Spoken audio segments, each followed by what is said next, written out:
இந்த அரங்கிலையும் வீடியோ கான்பரன்ஸ்லையும் 657 கல்லூரிகளை சார்ந்திருக்கக்கூடிய இத்தனை ஆயிரம் மாணவிகளை பார்க்கும்போது ஒரு டிராவிடியன் ஸ்டாக்காக நான் பெருமைப்படுகிறேன். இதற்கு நேர் எதிராக இன்னொரு ஸ்டாக் இருக்கு. நம்மள சாதி மதம்னு சொல்லி பிரிக்க நினைக்கிற ஸ்டாக். வளர்ச்சியை பத்தி யோசிக்காம வன்முறை எண்ணத்தை தூண்டிவிடக்கூடிய வன்மம் பிடிச்ச ஸ்டாக். பெண்கள்னா வீட்டுல தான் இருக்கணும், கடைசி வரை ஒருத்தரை சார்ந்து இருக்கணும்னு மனுவாத சிந்தனைய இந்த காலத்திலையும் பேசிட்டு திரிகிற எக்ஸ்பிரையான ஸ்டாக் அது. அப்படிப்பட்டவங்கிட்ட இருந்து தப்பிச்சு இன்னைக்கு தமிழ்நாட்டு பெண்கள் இந்தியாவிலேயே டாப்பாக இருக்கீங்க. மார்க் வாங்குறதுல தமிழ்நாட்டு பொண்ணுங்க டாப். நாட்டிலேயே உயர்கல்வியில அதிகமாக சேர்றதுலயும் நீங்க தான் டாப். அப்படி உயர்கல்விய முடிச்சு வேலைக்கு போறதுலயும் இந்தியாவிலேயே நம்ம தமிழ்நாட்டு பொண்ணுங்க தான் டாப். இந்த காட்சி தான் பகுத்தறிவு தந்தை பெரியார் அவர்கள் காண நினைச்ச காட்சி.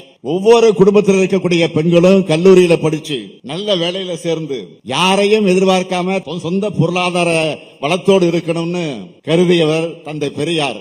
அது அவரது கனவு. மூடப்பட்டிருந்த கல்வி கதவுகள் திறக்கப்பட்டு நாம எல்லாம் கல்விச்சாலைகளுக்கு வர தொடங்கினப்போ தந்தை பெரியார் என்ன சொன்னார் தெரியுமா?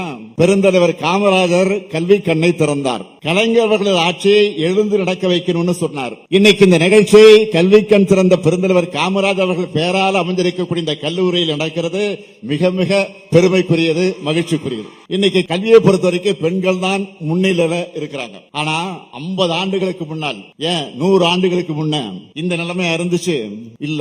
சமூக ரீதியா பாலின ரீதியா படிப்புக்கு தடை கற்கள் இருந்துச்சு. 1911ஆம் ஆண்டு எழுத்தறிவு பெறாதவங்களோட எண்ணிக்கை எவ்வளவு தெரியுமா?